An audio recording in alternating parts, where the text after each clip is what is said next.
I believe that a computer could write poetry. I think that a computer would be able to write a poem that's technically correct. If we can train a computer by giving it like a lot of set of words and different kinds of poems, I think it should be possible. So I have a poem that I'm going to read for you guys, and I want you to tell me if you think a human wrote it or a computer wrote it. Okay. A home transformed by the lightning. The balanced alcoves smother this insatiable earth of a planet, Earth. They attacked it with mechanical horns because they love you. Love and fire and wind. You say, what is the time waiting for in a spring? I tell you it is waiting for your branch that flows. Because you are a sweet-smelling diamond architecture that does not know why it grows. Well, I actually think it was written by a person and not a computer. I would have thought human too. I think it's human for sure. I'll say human. I think that poem was written by a human. The romantic idea of a poem as being something that's the expression of intense individual feeling that's been around since the 19th century. I don't think that computers can feel. Do computers have subjective experience? Do computers have thoughts that are consciously filtered, some chosen and some not chosen? Do computers have emotions? I put these out there as questions.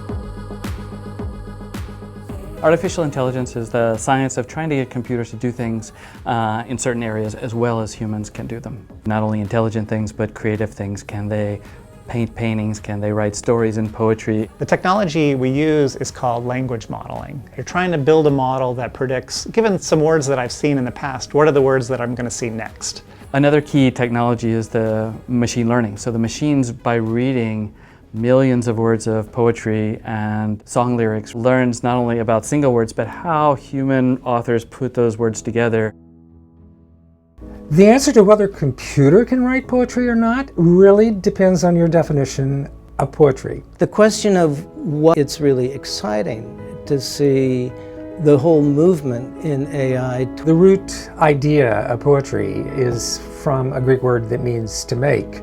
And it was used originally to refer to all art that is made out of words. But after Romanticism, we've inherited this idea that poetry is my experience, my feelings, and that in my poems, I try to communicate that to other people.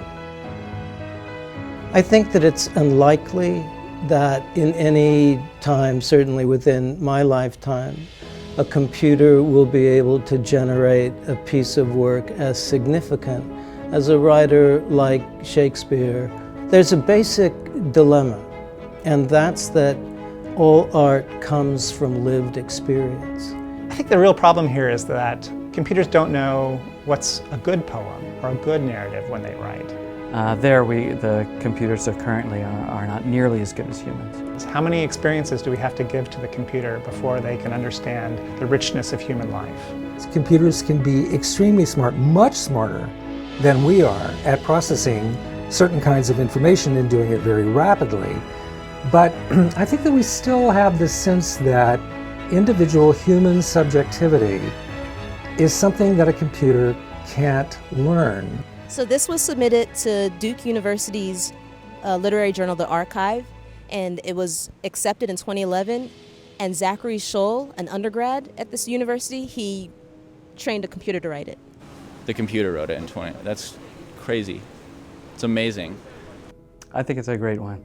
As a code poem, I think it's fantastic because I think he's constructed a code that juxtaposes elements that are surprising. And that's what I like about it.